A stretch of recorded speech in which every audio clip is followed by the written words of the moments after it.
अस्सलाम वालेकुम जी, मेरा नाम मोहसिन जावेद है और मैं लिफ्टर इंचार्ज गुलबर्ग काम कर रहा हूँ। मेन बुलेवार्ड गुलबर्ग पे हमारा लिफ्टर काम कर रहा है और अल्हम्दुलिल्लाह हमने बहुत रॉन्ग पार्किंग को क्लियर करवा दिया है और इसका 2000 रुपये जुर्माना कर रहे हैं।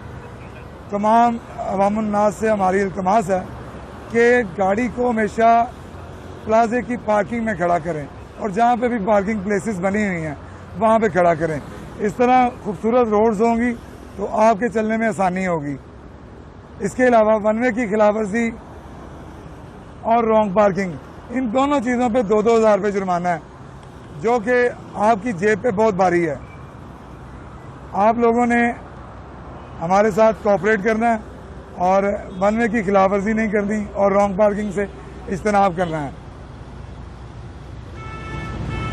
ये तमाम चीज़ें आप लोगों की भलाई के लिए हैं और रोड पे चलते हुए आप अब आसानी से अपने घरों को पहुंचेंगे। बहुत शुक्रिया। अस्सलाम वालेकुम।